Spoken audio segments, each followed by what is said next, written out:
खट्टा खाने वाली चुड़ैल। रात को अचानक राधिका मौसी को किचन से कुछ गिरने की आवाज आई। उन्होंने बाहर निकल के देखा तो किचन में उन्हें कोई सफेद साड़ी में दिखा।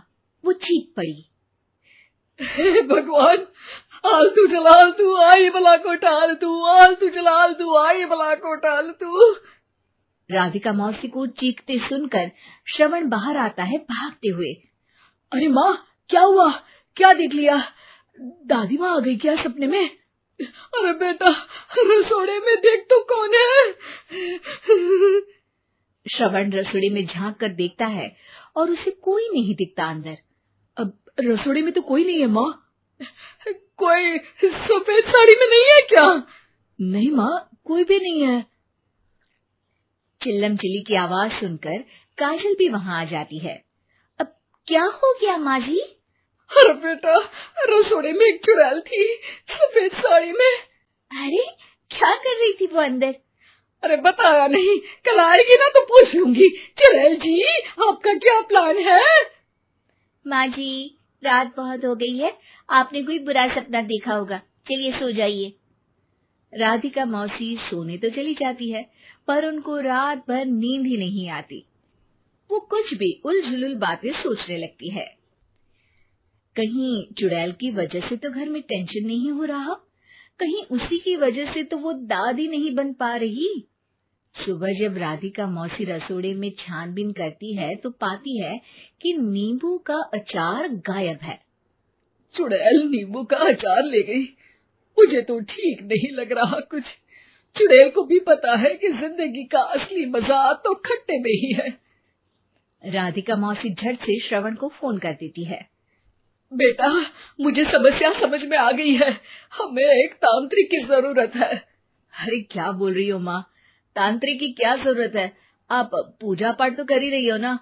आलतू जलालतू मंत्र सारे फालतू जैसे कुछ मंत्र पढ़ो, चली जाएगी अपने आप चुड़ैल। अरे नहीं बेटा, कभी चुड़ैल को कम नहीं समझते।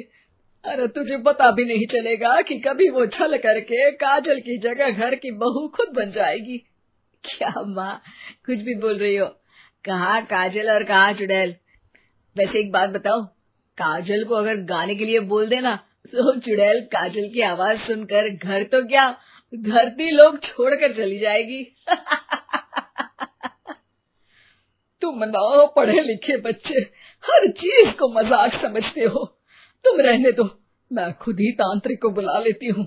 अच्छा सुन, शाम को इमली लेके आना।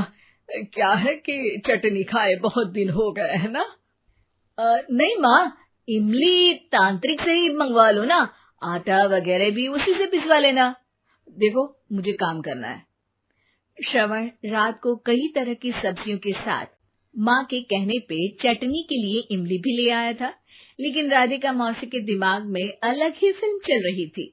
उन्हें अब सिर्फ शक ही नहीं यकीन होने लगा था कि शायद चुड़ैल ने श्रवण पर अपना जाल बिछा दिया था, जिस वजह से श्रवण उनकी बात ही नहीं मान रहा था। पर कोई नहीं, आने वाली रात में राधिका मौसी खुद तैयार हो गई चुड़ैल को पकड़ने के लिए। रुद्राक्ष की माला, तुलसी का पत्ता, हनुमान चालीसा सब हाथ के पास ही था, बस चुड़ैल का इंतजार था। और जैसा राधिका मौसी ने सोचा था वैसा ही हुआ। वो चुड़ैल उस रात भी आई, पर वो राधिका मौसी से तेज निकली और राधिका मौसी के उससे पकड़ने के पहले ही वो भाग खड़ी हुई। जरूर बहू पे साया है उस चुड़ैल का, तभी तो श्रवण के कमरे में गई है। और अगली सुबह राधिका मौसी पिछली रात हुए हमले में किन चीजों का नुकसान हुआ उसका हिसाब लगा रही थी। उनके खेमे से एक आम के अचार की शीशी भी गायब हो चुकी थी और वो इमली भी जो कल श्रवण लेकर आया था। राधिका मौसी इस बारे में सोच ही रही थी कि श्रवण जल्दी से रसोड़े में आकर दवाइयों की पोटली ढूंढने लगता है। अरे बेटा, क्या हो गया? अब माँ, वो काजल की तबीयत खराब है, बहुत घबराहट हो रही है उसे। हे भगवान, मैंने पहले ही कहा था कि तांत्रिक को बुला लेते हैं, पर नहीं। अब देखो, उस चुड़ैल ने काजल को अपने वश में करना शुरू भी कर दिया है। हालांकि श्रवण भूतों में विश्वास नहीं करता था, पर अब वो भी डर जाता है और राजी हो जाता है एक तांत्रिक को बुलाने के लिए। कुछ ही घंटों में तांत्रिक आ जाते हैं और राधिका मौसी तांत्रिक जी को सब बता देती है। घोर संकट, घनघोर संकट, चुड़ैल को मारू जोर चाकट, ओम भट स्वाहा खटखा के आहा। अरे ये क्या मंत्र है? मेरे खुद के ओरिजिनल मंत्र है, कल रात को ही लिखे हैं, अच्छे लगे तो दाद चाहूंगा। एक और मंत्र सुनो, अर्ज किया है आब्राकडाब्रा, दिल्ली बम्बई आगरा, चंदा मामा सोबरले सुरन मामू जारा। ये मंत्र है? अरे कोई 40 वालीसा पढ़ो ना। वक्त कम है, 40 नहीं पड़ेंगे, 20-25 में काम चलाना पड़ेगा। अलग निरंजन जाके लंदन, मुफ्त का मंजान घिस मेरे नंदन। अरे जल्दी करो तांत्रिक जी, जल्दी करो। तांत्रिक अपने उल झलूल मंत्र पढ़ने लगता है। श्रवण को तांत्रिक पे शक होता है। वो अपने एक डॉक्टर दोस्त को कॉल कर देता है ताकि कोई अनहोनी हो तो इमरजेंसी में चीजें मैनेज हो जाए।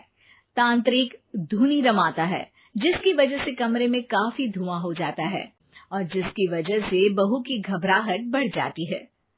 अब भागेगी चुड़ैल। हाँ।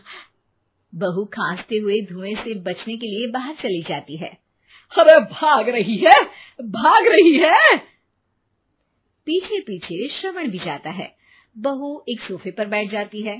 तभी डॉक्टर दोस्त आ जाते हैं और श्रवण को पानी लाने के लिए कहते हैं।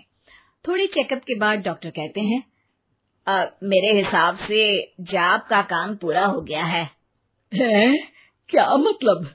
अरे कुछ भी नहीं माँ, कोई चुड़ैल नहीं है, खुशखबरी है, अब दादी बनने वाली है।